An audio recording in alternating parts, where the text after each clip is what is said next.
For years, Pastor Creflo Dollar appeared to embody certainty.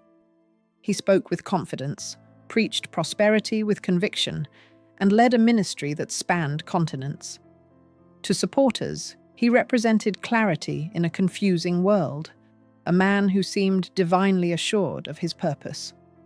His sermons projected order, discipline, and reward, promising that faith applied correctly could produce stability and abundance. Yet behind the polished presentation, questions slowly accumulated. As his influence grew, so did scrutiny, and with it, a sense that the structure supporting his message was under strain.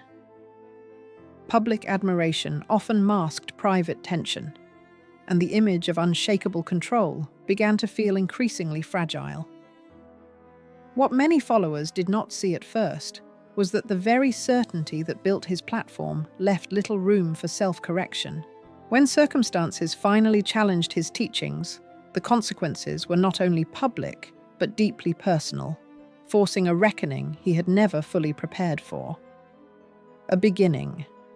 Rooted in faith and discipline, Creflo Augustus Dollar Jr. was born on January 28, 1962, in College Park, Georgia, far removed from the wealth and prominence he would later attain. Raised in a disciplined household, his father worked as a police officer while his mother served meals in a local elementary school cafeteria. His early life was structured, modest, and grounded in routine rather than privilege.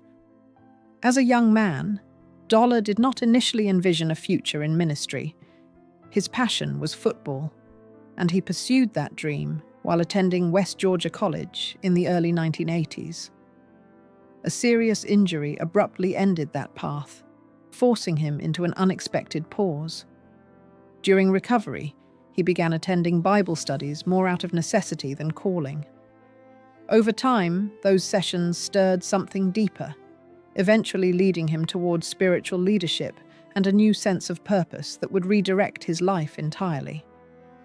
The cafeteria church and a rapid rise. Dollar's early ministry began humbly, shaped more by momentum than intention. In 1986, he founded World Changers Ministries Christian Center in the cafeteria of Kathleen Mitchell Elementary School, a place deeply tied to his family history. Only 8 people attended the first gathering, yet his practical and confident teaching style resonated quickly. Attendance grew faster than he anticipated, and with it came ambition. His message emphasized personal responsibility, faith, and tangible outcomes, themes that appealed to people seeking stability and hope. As the congregation expanded, Dollar married Taffy Dollar, who became his partner in both life and ministry. What began as a small Bible study evolved into a rapidly growing church. Within a decade, the ministry had outgrown its original space, signaling the start of a transformation from local pastor to national religious figure, with aspirations far beyond College Park, prosperity teaching, and global influence. Throughout the late 1980s and 1990s, Creflo Dollar refined the teaching that would define his public identity, the prosperity gospel. He preached that faith, spoken positively and supported through generous giving, could unlock financial success and personal well-being. To many, especially those facing economic hardship, the message offered hope and direction. His sermons reached audiences through radio, television, and eventually international broadcasts.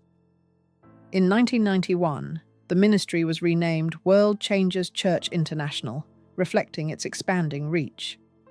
The construction of the World Dome in 1995, an 8,500-seat sanctuary built without traditional bank financing, symbolized his ascent.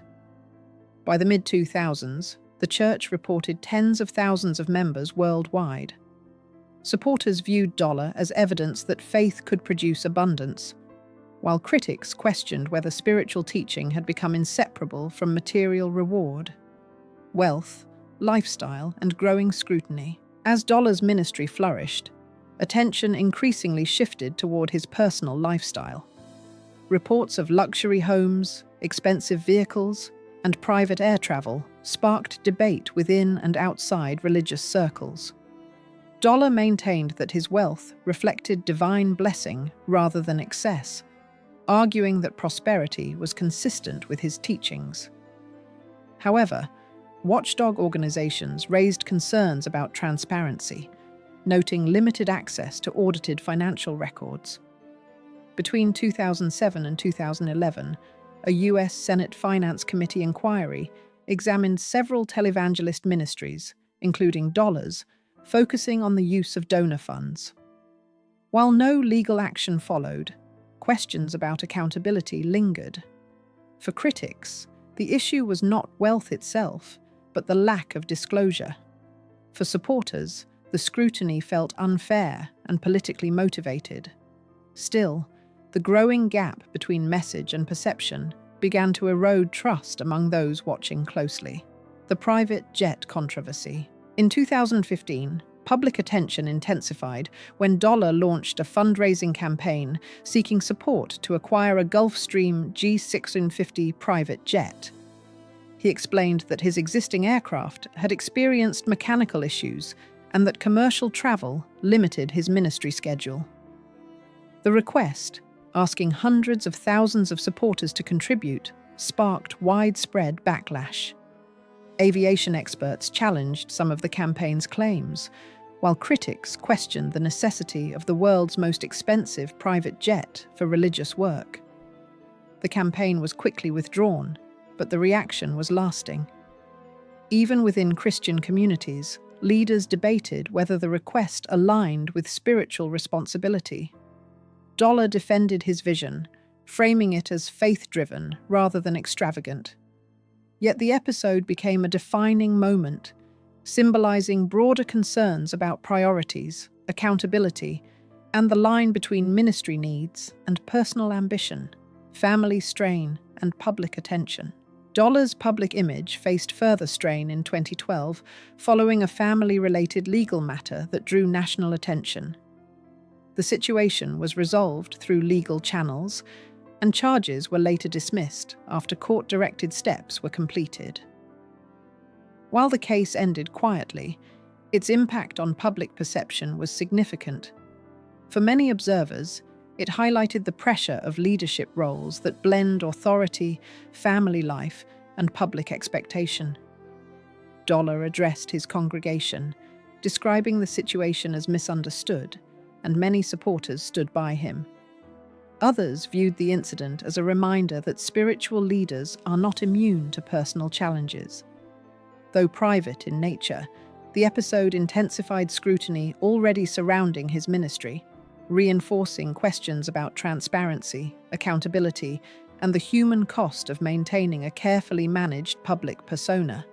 The teaching reversal that changed the narrative. In June 2022, Dollar delivered a sermon that reshaped his legacy. He publicly stated that his long-standing teaching on mandatory tithing was incorrect, explaining that it belonged to Old Testament law rather than New Testament grace. He urged followers to discard previous materials he had produced on the subject. The announcement stunned supporters and critics alike. Some praised the admission as an act of humility, while others questioned why the acknowledgement came after decades of financial success built on that teaching. Dollar did not offer refunds or formal apologies, stating that his understanding had evolved over time. For many followers, the moment prompted reflection and uncertainty. The confession did not dismantle his ministry, but it fundamentally altered how his message was perceived, introducing doubt where certainty once stood. A legacy still being debated. Creflo Dollar's story remains complex and unresolved. To supporters, he is a man who evolved, willing to publicly revise his beliefs.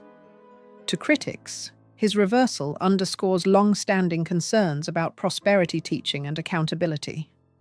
His influence, wealth, and reach remain significant, yet the certainty that once defined his ministry has softened into reflection.